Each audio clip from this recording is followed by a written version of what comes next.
Well, today, guys, we're going to be checking out the Archetype Abasi plugin from the almighty Neural DSP. Let's get into it.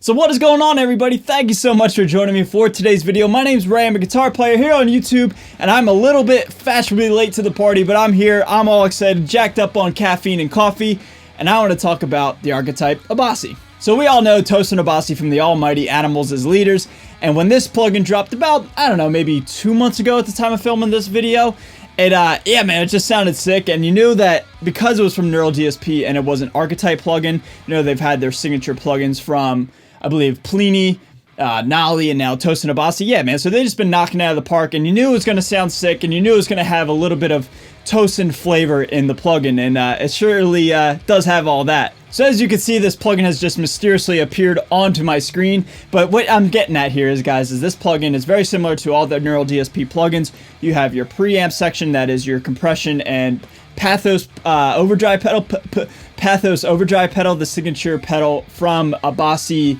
What is that called? The Abasi Toastin's, I'll put it right here, but Toastin's signature pedal from his own company, Abasi Concepts. I don't know, man. I'm struggling. All right, next you have 3 amps to choose from. You have a clean, high gain rhythm, and then like a lead type. I don't know. I really like this amplifier right here that's on my screen. That's my personal favorite one, but I would consider that the quote unquote lead amplifier, if you will, but I don't know. All right, next you have an EQ section to further shape your tone, followed by the cabinet section where you have the very similar layout where you have the different microphones to choose from on your 4x12 cabinet. And then now, as you can see to my right, your left, we have the Chronos delay and Chronos reverb, 2 pedals that are after the cabinet section to further shape your tone for lead and ambience and etc. So guys, how today's video is going to work is kind of similar to how I always do my videos. First, I'm going to give you a full-on demo song using my Dean V Silverburst 7-string custom, as well as my Ernie Ball Music Man JP15 for some of the solo stuff. And then after that, I'm going to be using my 1992 Gibson Les Paul Standard tuned to drop D to give you guys some sick, well, I think it's sick, some sick playthrough tones that I've come up with, just using the presets here and there, and then just, you know, riffing along, you know, and just showing you guys what I like about the plugin, just showing you guys some of the features. I don't know what I'm getting at. I'm just going to play along and do a little playthrough, and I hope you guys dig it. So, and after that, we'll come back, we'll talk about the positives and the negatives of the Archetype Abasi and my overall summary of this plugin. Without further ado, guys, let's get to the demo song and then the playthrough.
Alright guys, so that is everything that I could show you using this plugin. My overall summary, it's solid. It's a solid plugin. Now, full disclosure, I am not sponsored by Neural DSP. This video is not sponsored by Neural DSP.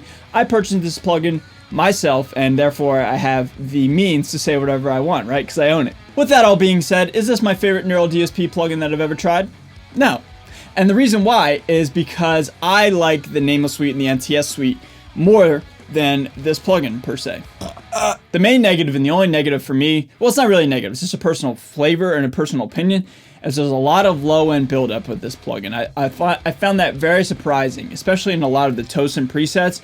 And I think it's surprising because Tosin uses a lot of 8-string stuff and a lot of quote-unquote genty high-gain rhythm stuff. And yeah, there's just a lot of low-end built up, and I had to do a decent amount of tweaking in post. Just again, for my own personal preference. Now, if you like a lot of low end, or if you disagree with me, that's totally fine. We're allowed to disagree as humans. But yeah, there's just a little bit too much low end going on. And then the only other negative I could just say with all the Neural DSP plugins, and I've seen this a decent amount of times, is the fact that the noise gate is just a tad bit too slow. A tad bit too slow. If they could just tighten that up just with some sort of algorithm that is way above my head, I certainly couldn't do it any better. By all means, man, just if the noise gate was just a tad bit tighter and a tad bit faster, that'd be perfect. And to put it into some comparison, the Zool plugin, or Zool pedal in the NTS and Nameless Suite plugin, that thing is perfect. So if you guys could, at Neural DSP, could just maybe put a noise gate in the plugin that is not just the dial, maybe just an additional noise gate, that would just solve everything in my opinion. And again, I could always just, have a noise gate on the DI, or, do it in post, put another noise gate on my track. I'm just being honest, that's all. At the end of the day, I'm just being honest. But apart from that, guys, this pedal sounds sick, man. I love the lead tones especially, both clean and high gain, man. It just sounds really, really good. Just really smooth, saturated, dreamy, soundscapey, in your face, all of the above in terms of the ambient tones, the crunch leads, and then the full-on high gain lead tones. I love it, man. If I was to use this plugin for my own individual stuff with my own writing project, Luna Muerta, my own band, if you will, I would use this for the leads almost exclusively. I mean, the leads are so sick, man. Like the, no pun intended, nice little segue here, but the sick lead preset on this plugin, sounds so good, man. And that's what I use for the solo, for the demo track. Man, it sounds so good, man. So all in all, guys, to wrap up this plugin, I like it a lot. It's not my favorite from Neural DSP, but I really, really do like it. And it sounds really good, man. At the end of the day, it sounds really good. A little fashionably late to the party, but I got it out for you guys. I got this video created for you guys to give you guys my opinion. So what'd you think of the Archetype Abasi? If you own it, leave your thoughts down below on what you like about it, what you don't like about it. If you've yet to try it, why haven't you tried it? What do you want to see from Neural DSP next? Leave all your thoughts down below, and we'll have a nice friendly discussion, guys. I am out of here, guys. A huge shout out to all my patrons and everybody watching at home. I love you guys. Thank you so much for tuning into my channel. Stay metal, and I'll see you guys next time. Later.